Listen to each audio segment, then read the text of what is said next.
Les gens pensent que des taux d'intérêt élevés combattent l'inflation en ralentissant l'économie. Du moins, c'est ce qu'on vous a raconté, mais ce n'est pas ce qui se passe réellement. Pour les baby-boomers, riches en actifs, des taux élevés ne sont pas vus comme une punition, mais comme un chèque de relance qui augmente leurs revenus disponibles et maintient l'inflation élevée dans les services. La Réserve fédérale n'a pas ralenti l'économie. Elle a offert un pactole annuel de plusieurs milliards de dollars à la génération la plus riche, et c'est vous qui en payez le prix. Ce n'est pas de la politique monétaire, c'est un braquage démographique de 78 500 milliards de dollars qui se déroule sous vos yeux. Chapitre 1. Le plan de relance de 450 milliards de dollars que personne n'a voté. En 2021, un ensemble de données du Bureau of Economic Analysis a montré que les ménages américains ont gagné 1,45 billion de dollars de revenus d'intérêt provenant de liquidités et d'obligations. En 2024, ce total a atteint 1,9 billion.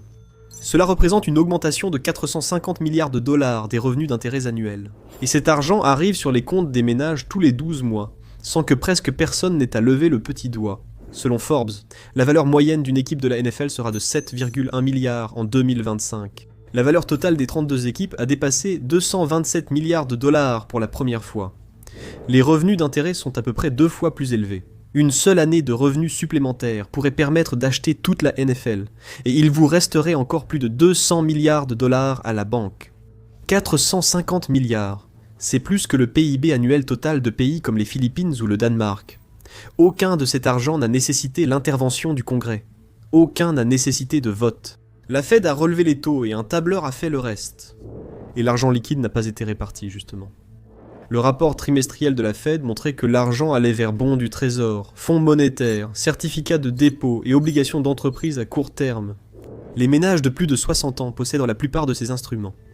Lorsque le taux des fonds fédéraux a dépassé 5%, ces placements ont commencé à offrir des rendements qu'on n'avait pas vus depuis avant le krach de 2008. Et c'est un problème. Le rôle de la Réserve fédérale est de freiner l'économie en rendant l'argent plus cher. Emprunter doit coûter cher, réduisant les dépenses et calmant les prix. C'est la leçon que tout étudiant de première année en économie apprend. Cette leçon décrit une économie qui n'existe plus. Les jeunes ménages avec des prêts hypothécaires à 7% et des taux de carte de crédit à 24% ont eu droit à une pause. Parents et grands-parents, avec 1,2 million de dollars en bons du trésor, ont touché le pactole. La Fed a agi simultanément sur les deux leviers, avantageant ceux ayant du cash. L'inflation des services, ressentie dans les restaurants, croisières et chez le dentiste, ne baisse pas. La cause est visible dans les chiffres. Impossible de refroidir un marché dont les principaux clients viennent de recevoir une hausse permanente. Comment un groupe d'âge est-il devenu assez puissant pour défier les règles de la politique monétaire?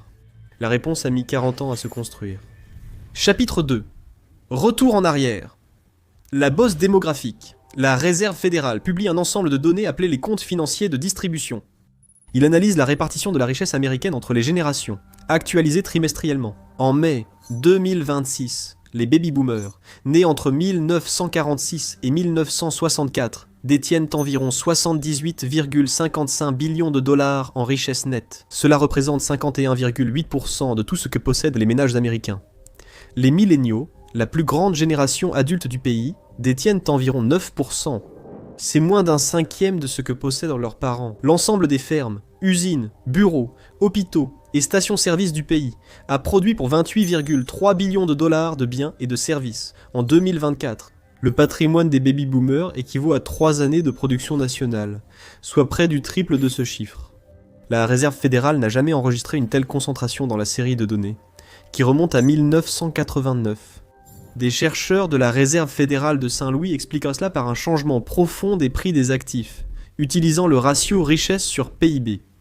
Ils comparent tout ce que possèdent les ménages à ce que le pays produit en une année. Au début des années 1980, ce ratio était d'environ 3,6. Aujourd'hui, il est de 5,5. La valeur des biens détenus par les Américains a augmenté bien plus vite que la production réelle du pays, créant gagnants et perdants selon le moment où cela s'est produit. Un couple a acheté une maison de style Cape Cod à Boston en 1985 pour 80 000 $. En 2020, elle valait 600 000 $.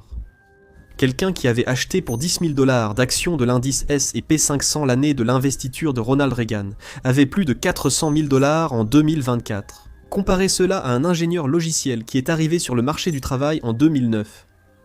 Au moment où il pouvait se permettre un apport, la même maison coûtait 10 fois le revenu médian. 40 ans d'inflation des actifs ne se répartissent alors pas équitablement selon l'âge. Elles s'accumulent là où se trouvent déjà les actifs. En 1985, c'était chez les baby-boomers. Ils ne l'avaient pas prévu. Ils étaient déjà à l'intérieur avant la hausse du loyer. En 2022, quand les taux ont augmenté, le résultat était visible. Une énorme pile d'argent reposait dans des comptes conçus pour profiter de la hausse des rendements. Détenir 79 000 milliards de dollars est une chose, en faire un salaire annuel destiné à la classe ouvrière en est une autre. Et c'est là que cette histoire devient moche. Chapitre 3. Le braquage à la Robin des Bois inversé. Les économistes ont un nom poli pour tout cela. Le canal des revenus d'intérêt. L'expression apparaît dans les documents de la Réserve fédérale et dans les rapports de la Banque des règlements internationaux. Les mécanismes sont simples, et ils sont brutaux si vous êtes du mauvais côté. Lorsque la Banque centrale augmente les taux, deux choses se produisent en même temps. Les emprunteurs paient plus, et les prêteurs récupèrent cet argent à l'autre bout de la chaîne. Chaque dollar supplémentaire dépensé pour un prêt hypothécaire apparaît comme un revenu d'intérêt supplémentaire sur le relevé de quelqu'un d'autre. L'argent ne disparaît pas, il change simplement de main. Alors, qui emprunte et qui prête ? Le rapport des flux de fonds de la Fed répond clairement à cette question. Les ménages de moins de 50 ans détiennent la majeure partie de la dette hypothécaire du pays. Ceux de 40 à 49 ans ayant les soldes les plus élevés, soit 3,4 billions de dollars. Cette tranche d'âge détient aussi la majorité des prêts étudiants, et les plus gros soldes de cartes de crédit.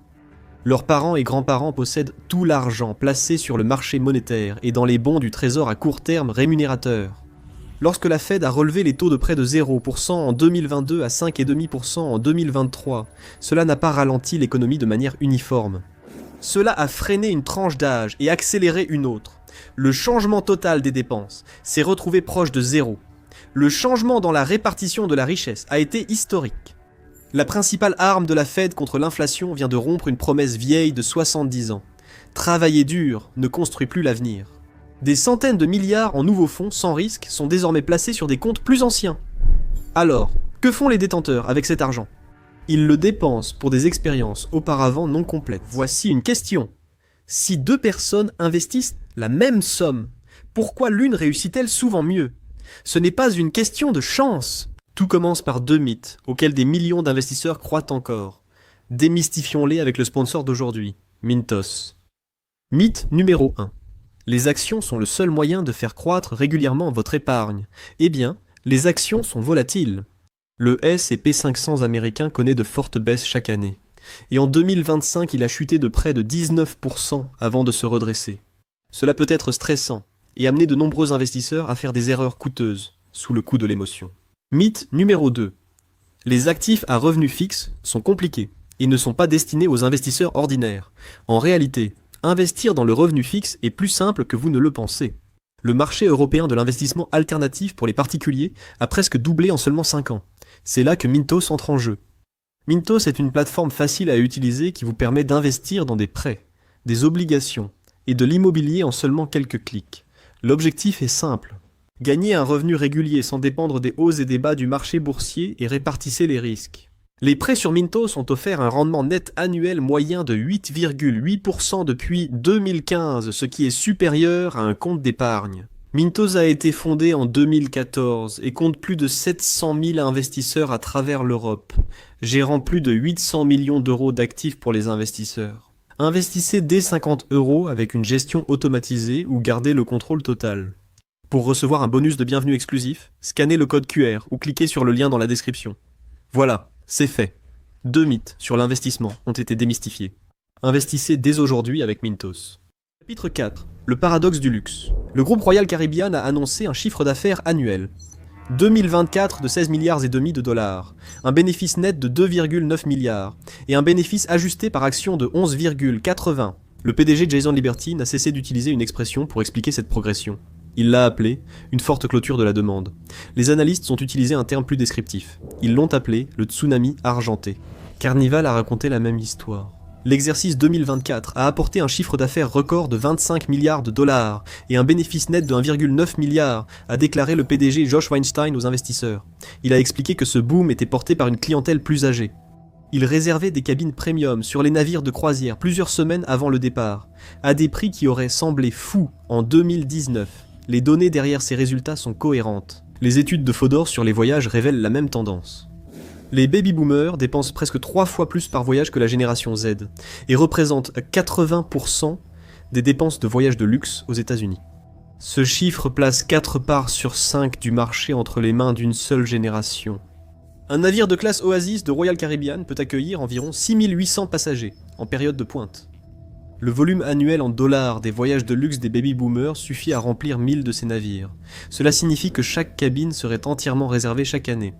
C'est comme une flotte de villes flottantes s'étendant de Miami à Reykjavik. Tout cela est financé par les chèques d'intérêt envoyés par la Fed. Ces dépenses se retrouvent directement dans les données sur l'inflation. Le bureau d'analyse économique classe les dépenses des consommateurs en biens et services, regroupant hôtels, croisières, restaurants, soins de santé haut de gamme et voyages dans les services. L'inflation des services refuse de descendre vers l'objectif de 2% de la Fed. La demande ne cesse d'augmenter. On ne peut pas affamer un marché dont les principaux clients viennent d'obtenir une augmentation non méritée. Un jeune ménage avec un prêt immobilier à 7% ne peut pas se permettre une croisière dans les Caraïbes. Pendant ce temps, un couple de retraités avec 1,2 million en bons du trésor peut faire 4 croisières par an. Ce sont eux qui fixent les prix. Les prix de l'économie des loisirs s'ajustent à ceux qui peuvent payer, non à ceux qui payaient avant. Un schéma qui se répète sur tout le marché. La société mère de SoulCycle annonce des réservations records pour des retraites et expériences de fitness haut de gamme. Restauration Hardware s'est ouvertement positionnée auprès d'acheteurs plus âgés et plus aisés, qui meublent et rénovent leur logement au comptant. Les réseaux de médecine concierge comme One Medical et MDVIP ont des listes d'attente pour les nouveaux patients. Aucune de ces entreprises ne se soucie du niveau du taux directeur fédéral, car leurs clients n'ont pas besoin d'un prêt pour acheter. Et cette frénésie de dépenses ne se limite pas aux vacances et aux réservations de restaurants. Ce même flux de trésorerie est en train de détruire silencieusement le marché immobilier pour tous les moins de 40 ans. Chapitre 5. Le cartel des acheteurs comptants. Selon l'Association nationale des agents immobiliers, en 2024, 31% des acheteurs récurrents ont acheté leur maison entièrement en espèces. Au niveau national, Atom Data Solutions a observé le même changement. Les ventes entièrement en espèces ont atteint 32,8% du total des transactions immobilières au cours du premier semestre 2025. Cela signifie que près d'un acheteur immobilier américain sur 3 évolue dans un marché où les taux hypothécaires n'ont aucune importance. Dans certains marchés, les chiffres deviennent surréalistes. West Palm Beach, Floride, a conclu 49% de toutes les ventes immobilières en espèces en 2025. Miami a atteint 43% au total, dépassant les 65% dans le segment au-dessus d'1 million de dollars. À Naples, en Floride, les données des agents immobiliers locaux et le suivi de Redfin montrent que les acheteurs au comptant ont conclu environ 60% de toutes les transactions de maisons individuelles en 2024. Le prix médian de vente a dépassé 800 000. Les acheteurs dépendants d'un prêt hypothécaire à Naples sont les personnes qui y vivent et y travaillent toute l'année. Ils sont désormais évincés par des retraités venant de New York et de l'Illinois, avec des chèques déjà prêts. Le paiement comptant l'emporte sur toutes les variables importantes pour un vendeur. Cela garantit rapidité, certitude et une transaction simple, sans intervention bancaire. Un marché scindé crée 2 groupes d'acheteurs, 2 prix et 2 résultats distincts. Seuls les emprunteurs subissent les taux élevés.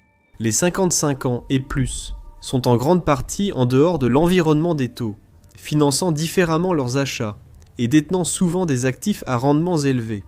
La politique de la Fed les avantage et les rémunère. Vous ne pouvez pas rivaliser avec un acheteur comptant ni supporter les taux imposés. Donc, la question suivante n'est plus une question de stratégie. Elle devient: est-ce que l'accession à la propriété existe encore pour toute personne née après 1985 ?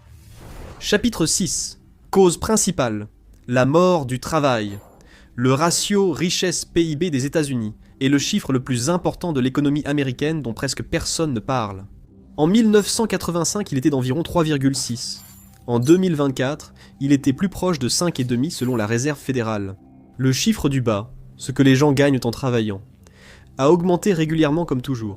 Mais le chiffre du haut, ce que les gens possèdent déjà, s'est envolé rapidement. Cet écart ne s'est pas creusé parce que les gens travaillaient plus dur. Il s'est creusé parce que la détention d'actifs produit un effet cumulatif. L'économie ne récompense plus seulement l'effort, elle récompense le fait d'être arrivé tôt. Consultez les données de revenus du Bureau d'analyse économique des États-Unis, qui suit la part du travail dans le revenu national. En gros, cela mesure quelle part de chaque dollar gagné dans l'économie va au salaire. Au début des années 1980, ce chiffre était d'environ 64%. Aujourd'hui, il est autour de 56%. Cette différence n'a pas simplement disparu, elle est passée des salaires au rendement des actifs. Chaque point de pourcentage qui était passé des salaires au capital représente des centaines de milliards par an. Les rendements vont à ceux qui contrôlent déjà ce tas d'actifs, pas à ceux qui créent de la nouvelle valeur. L'Amérique n'a pas encore atteint les extrêmes du système féodal britannique du 19e siècle, mais la trajectoire de la richesse par rapport au PIB y conduit directement. Si le travail ne permet plus de créer de la richesse, il ne reste qu'une voie pour les moins de 40 ans. Le piège de l'héritage, chapitre 7. Selon LendingTree, 78% des propriétaires de la génération Z âgés de 18 à 29 ans ont reçu de l'aide de leur famille pour effectuer leur apport initial. 33% d'entre eux ont carrément déclaré qu'ils n'auraient pas pu acheter leur maison sans cette aide. Le fameux transfert de richesse de 84 000 milliards de dollars est bien réel. Il est en cours. Cerulli Associates prévoit que cet argent sera transmis des générations plus âgées aux plus jeunes au cours des 20 prochaines années. Mais ce transfert est conditionnel. Il passe par la banque de papa et maman. Ceux qui n'ont pas accès à cette banque sont exclus de l'économie des propriétaires. D'après l'enquête 2024 de Redfin, 36% des acheteurs de la génération Z et des milléniaux ont reçu un don en espèces de leur famille pour finaliser la transaction. 16% ont utilisé de l'argent hérité. Le montant moyen du don dépassait 50 000 $. Dans les métropoles, où le coût de la vie est élevé comme Boston et Seattle, les dons dépassent souvent 150 000 $. Une classe permanente de gagnants et de perdants est en train de se créer, une classe basée entièrement sur le droit de naissance. Les acheteurs sans aide familiale achètent plus lentement et sont totalement exclus de l'accession à la propriété.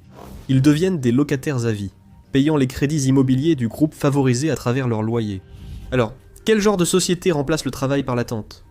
Une économie où le moment des funérailles d'un parent compte plus que votre emploi principal. La réponse, c'est celle que nous avons déjà. La plupart des gens commencent tout juste à s'en rendre compte. Chapitre 8. Le jugement. Le mur démographique. Le bureau du recensement prévoit les changements de population aux États-Unis 20 ans à l'avance, et ils ont toujours eu raison. Ce que cela montre, c'est que la génération née entre 1946 et 1964 vieillit selon une chronologie fixe. Il n'y a aucune ambiguïté, juste une courbe connue qui avance. Les tables actuarielles intègrent déjà le moment où cette richesse commence à se dénouer, comme une question de calendrier plutôt qu'une théorie. La Réserve fédérale a déjà modélisé l'impact de ce changement sur la répartition de la richesse dans le temps. Il n'est pas nécessaire d'interpréter ou de spéculer, c'est déjà établi. La réforme fiscale ne pourra pas transférer 79 000 milliards de dollars assez vite pour aider les moins de 40 ans. Revenir à des taux zéro ne ferait que regonfler les actifs responsables de l'écart initial. Même réunis, les majorités électorales ne peuvent annuler 40 ans de concentration des actifs. Et la génération qui bénéficie de la situation actuelle vote davantage que n'importe qui d'autre. Il n'y a qu'une seule issue, et c'est un enterrement. La richesse mentionnée dans ce rapport cesse avec la disparition de ses détenteurs. Comme vu au chapitre 7, l'héritage détermine quel descendant hérite. Aucun autre moyen d'y mettre fin n'est envisagé. Seul le temps et la mort peuvent arrêter le cycle. Un impôt sur la fortune, si jamais adopté par le Congrès, affronterait des batailles constitutionnelles durant des décennies. L'impôt sur les successions existe déjà, mais le seuil sera fixé à plus de 13 millions de dollars par personne en 2025. La majorité des successions des baby-boomers sont transmises sans être imposées sous ce seuil. Les leviers fiscaux dont dispose Washington sont trop faibles face à un problème de 79 000 milliards de dollars. Les outils qui pourraient réellement faire la différence nécessitent une coalition politique qui n'existe pas et ne peut pas se former. Aucune entreprise n'a volé le rêve américain. Aucune puissance étrangère ne l'a saisi. La génération qui a inventé la version d'après-guerre du rêve l'a acheté comptant. En 1972, ils achetaient des maisons pour 2 ans de salaire. Ils ont ensuite vu ces maisons devenir des comptes de retraite valant 15 années de salaire d'un jeune. Et maintenant, ils touchent à les intérêts de l'argent qui a financé ce braquage. Le système fonctionne, mais différemment de ce que pensent les gens. Il suit juste les évolutions démographiques sous-jacentes. Le contrôle de l'inflation à la Réserve fédérale fonctionne. Chaque groupe d'âge réagissant de manière totalement différente aux variations de taux. Même politique, effets variés. Le marché du logement fonctionne aussi correctement. Il est remodelé par ceux déjà propriétaires d'actifs, contrairement à ceux qui doivent emprunter pour entrer sur le marché. Avec le temps, cette différence devient un mécanisme de tri. Ce n'est pas lié à une politique, mais à l'année de naissance. Ce n'est pas vraiment une crise, c'est un système qui fonctionne comme prévu. Cela ne finit pas brusquement. Cela se déroule simplement lentement, à mesure qu'une génération quitte le système au fil du temps. Jusque-là, la richesse continue de dériver de la même manière qu'elle l'a toujours fait, davantage en possédant des choses qu'en travaillant pour les gagner. L'effort ne disparaît pas. Il cesse simplement d'être la principale façon dont l'argent circule. On n'a pas vraiment le choix de s'en retirer. On finit simplement là où on est né dedans. Quand les baby-boomers quittent le système, les choses changent. La richesse, le logement et les habitudes de consommation ne disparaissent pas simplement. Découvrez ce qui adviendra après la disparition de la génération des baby-boomers, ou regardez ceci à la place.